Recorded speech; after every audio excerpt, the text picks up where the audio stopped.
Bem, professor, muito boa noite. Eu vou começar a fazer a questão 8 aqui. Eu vou fazer uma narrativa breve. Essa câmera aqui tem um problema de foco, então o senhor não ligue para isso, pelo amor de Deus. Um transformador de 20 kVA, né, com a relação de Spira de 240/120, ele está operando sobre condição de elevar a tensão. Deixa eu botar a caneta aqui para ver se melhora o foco. Pronto, melhora um pouco.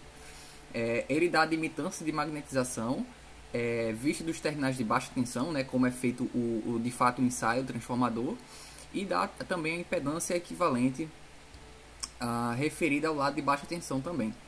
Ele diz que existe uma carga nominal e existe um fator de potência de 0,7 em atraso, tá? E aí esse fator de potência vai servir para a gente calcular as condições. No item A ele pede a corrente primária, tá? Então ele pede I1. Antes da gente conseguir fazer isso, a gente vai fazer algumas manipulações com esses valores para a gente poder considerar a queda de tensão nas como é que se diz, impedâncias do cobre e também as impedâncias do ferro, tá? Então a primeira coisa que a gente vai fazer, a gente vai referir tudo ao lado de alta. Pode ser pelo lado de alta ou pelo lado de baixo, mas eu vou preferir para fazer tudo de alta que eu fiz assim, tá? Então o primeiro passo é você escrever aqui a fórmula da impedância equivalente ao lado de alta. Ela vai ser a relação de espiras, certo? No caso é N1 primário, N2 secundário, N1 porque eu quero ir para o primário, e aqui é a impedância do lado de baixa. A gente sabe que da questão N1 sobre N2 vai ser 2. Logo, N1 sobre N2, que é igual a 2 ao quadrado, vai ser 4. Então a gente vai ter um fator de 4 multiplicando aqui a impedância de baixa tensão. A impedância de baixa tensão foi informado para a gente aqui que ela é, deixa eu ver, 0,04 mais J 0,06, tá? Pronto, essa aqui é a nossa impedância. E aí a gente vai multiplicar por 4 essa impedância aqui.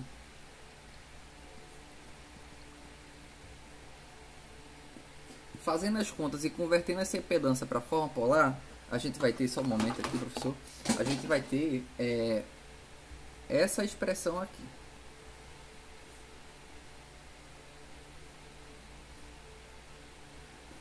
Obviamente, como se trata de impedância, nós temos aqui o ohms, certo?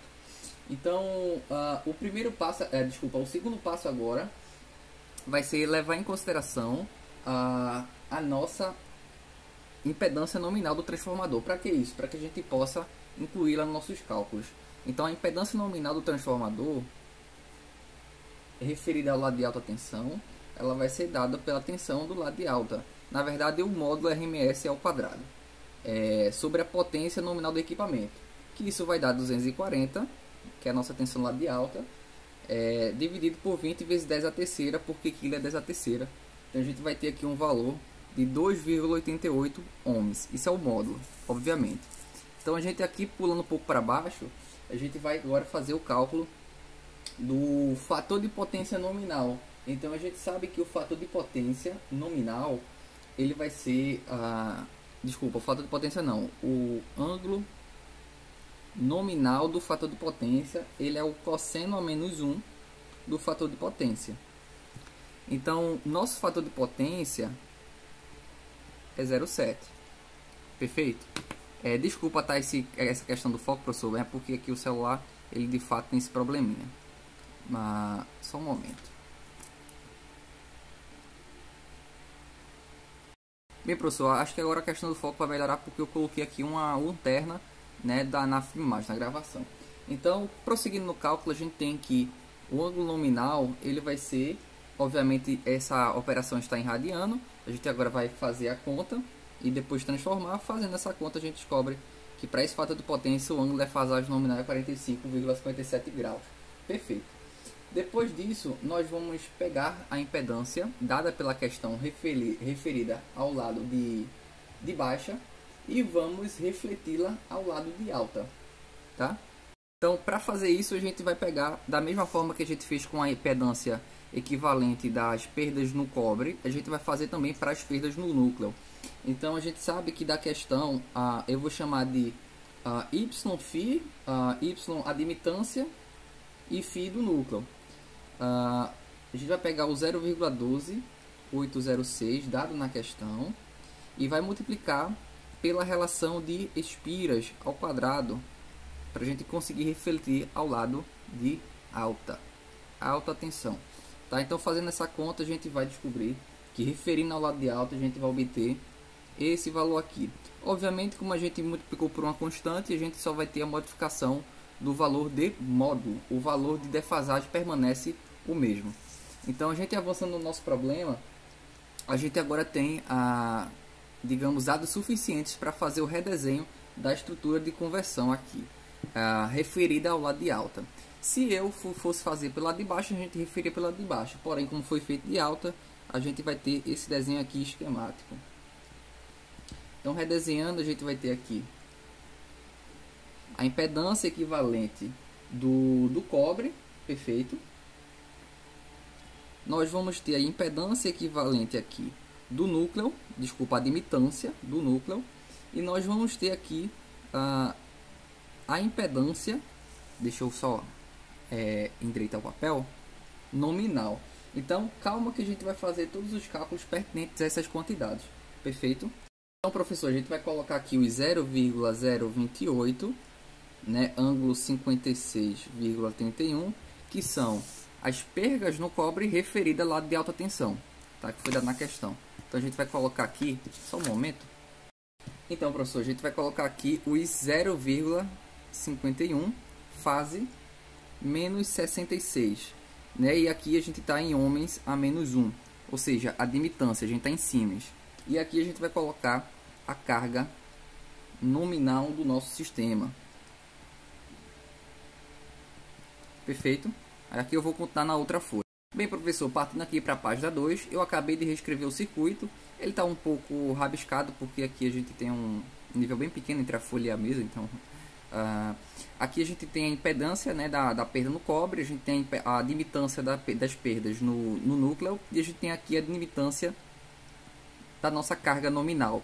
Então a gente sabe que para a gente conseguir fazer um equivalente mais fácil, para a gente conseguir fazer a impedância equivalente de duas cargas em paralelo, nós temos que ter o valor da admitância de cada uma individual, somá-la e depois tomá-la ao inverso. Então é isso que a gente vai fazer aqui agora.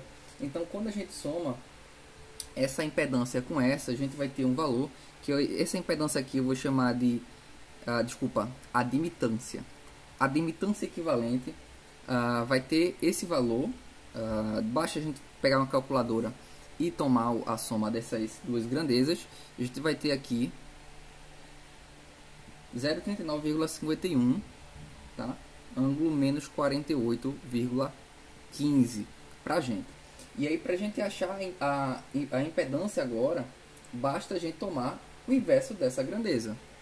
Então, tomando, eu vou só colocar aqui por formalismo, porém isso faz parte do aprendizado.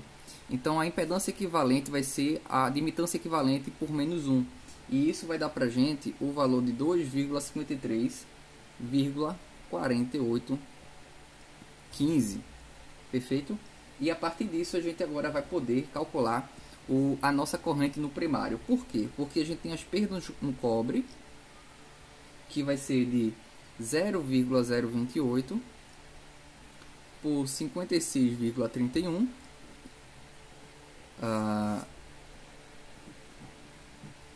E agora a nossa impedância equivalente aqui, envolvendo o núcleo e a carga nominal, 0,15. Perfeito? Então, a partir disso, a gente vai calcular, né, a corrente do primário, o nosso fasor de corrente no primário, usando a lei de Ohm, uma vez que a gente tem tensão e formas de calcular a impedância total desse ramo aqui. Então, fazendo a soma, eu vou chamar de Z1 a soma. Então, vai ser 0,28 mais 56,31. Perfeito? Agora, mais o 2,53, 48,15. Então, fazendo essa soma, nós temos que a impedância equivalente vai ser, a impedância total Se eu fizer a troca, por favor, o senhor me desculpe, mas é só por questão de narração mesmo. A gente tem que ter uma diferença das grandezas para a gente não sair tendo incoerência. Então, pela lei de Ohm, a gente tem que a corrente agora no primário vai ser 240 fase 0 pela nossa impedância. Então, fazendo as contas aqui da forma polar, por calculadora ou não, nós obtemos que a corrente no primário vai ser 93,81 fase menos 48,24. Então, esse aqui é o nosso primeiro item, o item A. Perfeito? Então, não esquecer da unidade ampere. Agora a gente vai partir, se eu não me engano, para... Só um momento, deixa eu só conferir para a gente não perder a continuação. Então, a gente vai calcular agora a nossa corrente do secundário.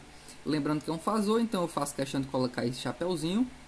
A corrente no secundário vai ser a corrente no primário dividida pela relação de Spira. Então, como a gente tem no lado de alta tensão uma corrente X, então nós esperamos que no lado de baixa tensão essa corrente aumenta, uma vez que a potência do transformador é constante. Então, vai ser a relação, desculpa, de Spiras ao quadrado não, vai ser a relação de Spiras, que é 2, vezes, eu vou colocar um parênteses só para organizar, para a gente não se perder, 48,24. Perfeito? Então, fazendo essa conta, nós temos o seguinte valor: 187,62. Como é uma constante, a fase permanece a mesma. Então, essa aqui é a nossa corrente no secundário. O próximo passo nosso é agora obter as perdas total do dispositivo. Então, para isso a gente vai usar manipulações com base nas grandezas que nós obtivemos agora. Bem, professor, então aqui eu já adiantei algumas coisas bastante simples. Redesenhei o circuito. A gente tem aqui a resistência do núcleo, a gente tem aqui a reatância do núcleo indutiva, e nós temos aqui a carga nominal. Obviamente, essa relação aqui representa para a gente total a impedância do núcleo. Porém, para a gente calcular as perdas no núcleo, que inclui as perdas totais, nós precisamos descobrir esse valor de R. Por quê? Porque as perdas no nosso núcleo, que eu vou chamar core, vai ser a tensão ao quadrado, seu valor eficaz, dividido pela resistência. Perfeito? Então a gente precisa descobrir primeiro essa tensão em cima do núcleo, que eu chamei de V0, e precisamos também descobrir quem é esse Rφ. Tá? Então a primeira coisa que a gente tem que fazer é usar a lei de Ohm. Por quê? Porque lembrando que a gente tem aqui uma impedância de queda no cobre. Então, por mais pequeno que ela seja, ela tem ali uma pequena queda em cima dela, que nesse exemplo eu vou considerar para a gente aplicar aqui a teoria nossa. Mas que na prática a gente pode aproximar a tensão da alimentação como a tensão em cima do núcleo, desde que as perdas no cobre sejam pequenas. Então, o que a gente vai fazer aqui agora? A gente vai pegar a tensão no primário, que é 240 fase 0, menos a impedância aqui no lado de alta, vezes a corrente I1. Tá? Então, vou dar uma separada aqui só para não ficar tão desorganizado. Então, o que a gente vai fazer? A gente vai pegar essa tensão e vai diminuir da forma polar vezes a corrente que a gente achou do primário. Então, fazendo essa conta, nós vamos descobrir a seguinte relação: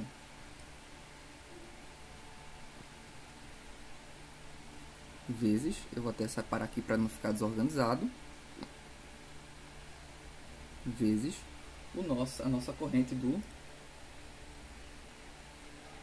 a corrente no primário, que eu tô perdido aqui tentando achar ela, só um minuto. Achei aqui a corrente, professor, desculpa, 93,88. Então, menos 48,24. Tá? Então, fazendo essa conta, nós descobrimos o seguinte valor: tem um valor de 237,4 fase aproximadamente menos 0,8. Perfeito? Então esse é o primeiro passo. O segundo passo agora para descobrir as perdas no núcleo é justamente descobrir quem é essa resistência φ aqui do núcleo. Então, para isso, a gente vai utilizar a nossa admitância dada pela questão referida ao lado de alta. Perfeito? Vai ser 0,051 fase menos 66. Perfeito? E agora, nós sabemos que isso pode ser dividido pela sua parte real e a sua parte imaginária. Fazendo essa representação, nós temos 0,02 menos J 0,046. Perfeito? Isso, ohms a menos 1 ou esse símbolo aqui invertido, que é o Siemens. Perfeito? Então, o que é que a gente tem?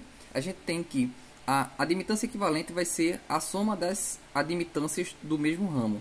Então, a gente pode obter a resistência do núcleo só tomando a inversa dessa parcela real. Perfeito? Então, fazendo isso, a gente tem que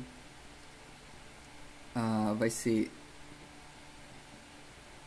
o inverso de 0,02.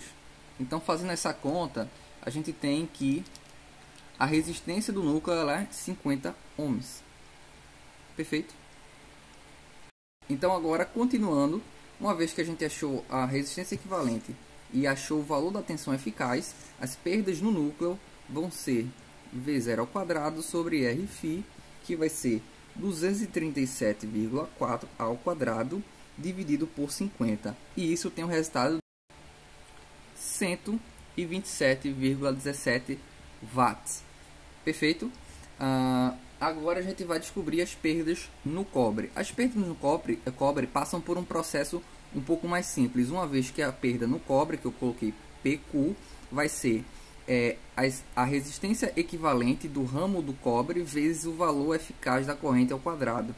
Então a gente tem que... só um momento, deixa eu coletar esses dados aqui. A resistência vai ser a parte real da impedância referida lá de alta, que vai ser 0,16, quando a gente pegou a impedância da questão e refletiu ao primário, vezes o valor eficaz da corrente, que nós descobrimos aqui ao quadrado. Então, 93,81 ao quadrado. Então, fazendo essa conta, nós vamos descobrir que a potência de perda na condição, né, nos enrolamentos, vai ser de... Só um momento. 140,8 watts. Perfeito? Então, as perdas totais, que eu vou chamar de P perdas, vai ser a soma da potência da perda no núcleo mais a perda por condição. Então, isso vai dar 1127,17 mais 140,8. Somando isso, a gente tem o resultado de 1268 watts. Perfeito, professor. Então, assim que a gente termina aqui o nosso item letra C. Perfeito? Letra C aqui. Professor, eu queria fazer um adendo importante que eu acho que o senhor reparou até agora. É que eu confundi o item B como se fosse a corrente do secundário. Foi uma informação que eu peguei errada do nosso arquivo. E aí no item B ele pedia a tensão primária, que é justamente essa tensão que nós descobrimos aqui. Perfeito? Então esse aqui de fato é o item B. E o item B aqui, que é a corrente no secundário, não é o item B, porém é uma grandeza que a gente descobriu. Tá? E aí a gente tem agora, deixa eu só organizar aqui as folhas, que descobrir a potência ativa, reativa e aparente na carga. Tá? Então como é que a gente vai fazer isso? O primeiro passo para a gente fazer isso vai ser, só um momento, deixa eu organizar aqui as folhas, descobrir a partir das equações de a potência aparente e impedância o valor dessas grandezas. Então aqui página 4. Então a gente sabe que a potência aparente ela é o módulo da tensão ao quadrado dividido pela impedância. Perfeito. A impedância nominal nós temos que é 2,88 fase 45 graus, mais ou menos. Então, de caráter indutivo, tá? Então, essa aqui é a nossa impedância. Para a gente descobrir o módulo, a gente pega o módulo. Então nós vamos pegar aqui o módulo. Então a tensão vai ser a tensão primária, perfeito? Que vai ser 237,4 ao quadrado, dividido por 2,88, tá? Então essa aqui vai ser a nossa potência aparente na carga. Fazendo a conta, nós temos 19.570 VA aproximadamente, tá? Então como é que a gente vai fazer agora? A gente vai aplicar o fator de potência. Por quê? Porque o fator de potência ele é uma grandeza que não muda de acordo com a carga ou sobre as condições de perda do equipamento. A única forma de mudar o fator de potência é mudar o caráter da carga. Então você pode adicionar, por exemplo, um banco de capacitores na saída, alterar esse fator de potência. Você pode colocar um banco de reativos indutivos e alterar o fator de potência. Porém, as perdas internas do equipamento não justificam a alteração do fator de potência da carga. Então, dessa forma, a gente mantém esse fator de potência constante, atrasado, de 0,7. Então, a potência ativa na carga vai ser esse 19 vezes o 0,7, que é o nosso fator de potência. E a potência reativa na carga vai ser a nossa potência aqui aparente nela vezes o seno de deixa eu botar aqui 45,57 graus. Então, fazendo essa conta, nós temos o seguinte resultado: a potência na carga vai ser 13,6898,3 watts e a nossa potência reativa vai ser de 13.975,06 VAR. Perfeito? Então, dessa forma, a gente encerra o item D da questão. Então, bota aqui, item D, certo? As perdas internas foram determinadas e agora a gente vai partir para a questão 16.